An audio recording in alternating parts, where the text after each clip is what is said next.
बहुत सारे प्रवासी मजदूर या इस जनपद के बहुत सारे छात्र या तीर्थयात्री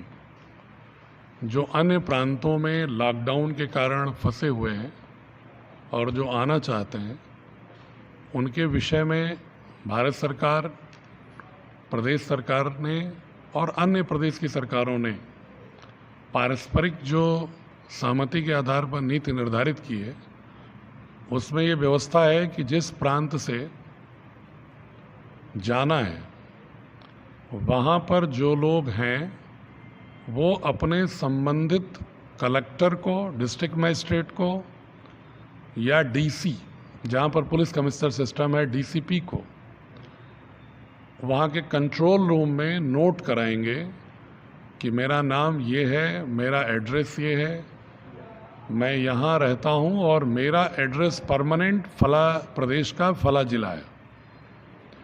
उसके आधार पर वहाँ के कलेक्टरों द्वारा जो सूची निर्मित होगी, वहाँ की प्रदेश सरकार उस सूची को उत्तर प्रदेश को भेजेगी और उसके आधार पर तिथि निर्धारित करते हुए प्रदेश सरकार वहाँ वाहन भेजेगी। इसलिए मुझे जिनके परिजन बाहर श्रम की तलाश में, रोजगार की तलाश में गए थे, लॉकडाउन में रोजगार के अभाव में या आर्थिक तंगी के कारण अपने गांव, अपने घर, अपने शहर वापस आना चाहते हैं आजमगढ़, उनके यहाँ के जो लोग गार्जियन हैं, उनसे मेरा अनुरोध है कि अपने परिजनों को बता दें कि अगर उन्हें यहाँ आना है तो अपने कलेक्टर को जरूर नोट करा दें, जहाँ पर वो रह रहे हैं वहाँ के कलेक्टर को। जैसे अगर आजमगढ़ में कोई मध्य प्रदेश का रह रहा है, गुजरात का रह रहा है, वो जाना चाहता है तो मुझे नोट कराएगा, लेकिन अगर कोई सूरत में रहने वाला व्यक्ति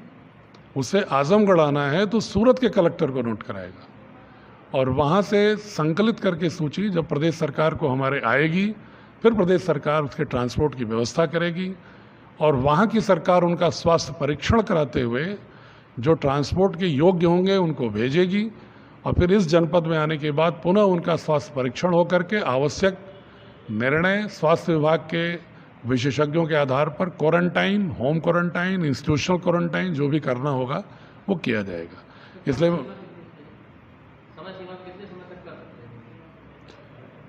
इसमें कोई समय सीमा अभी निर्धारित नहीं है, लेकिन तत्काल नोट करा दें। और एक मैं आंकड़ा आपको बताऊं कि हमारे यहाँ भी वैसे भी जो मेरे जनपद के आजमगढ़ के रहने वाले लोग दूसरे प्रांतों में हैं, वो प्रायः अपनी समस्याएं बताते रहते हैं। प्रतिदिन कम से कम 250-300 फ़ोन आते हैं। उनमें ज़्यादातर लोग आने की बात करते हैं, कुछ लोग वहाँ पर भोजन की समस्या की बात करते हैं। मैं उनके परिजनों को बताना चाहता हूँ और अगर वो सुन रहे हैं तो नहीं बताना चाहता हूँ कि उनकी जो भी समस्या होती है प्रतिदिन मैं उसको संकलित करके जो प्रदेश के हमारे नोडल अधिकारी उस प्रांत के लिए हैं उनको मैं भेज देता हूं और वो वहाँ के उस प्रांत के नोडल अधिकारी से वार्ता करके सलूशन कराते हैं। जो लोग आना चाह रहे हैं कायदे से उनको अपने जहाँ रह रहे हैं वहाँ कलेक्टर को नोट कराना चाहिए। फिर भी उनकी सुविधा के लिए अगर हमारे यहाँ भी नोट करा देते हैं तो मैं उसको संकलित करके अपने प्रदेश के जो नोडल अधिकारी अन्य प्रांतों से कोऑर्डिनेट करने के लिए बने हैं उनको भी मैं सूची को भेज दे रहा हूं ताकि वो उस प्रांत के कलेक्टरों को सूची भेज दें। लेकिन सही व्यवस्था ये है कि इस प्रोसेस में डिले होगा,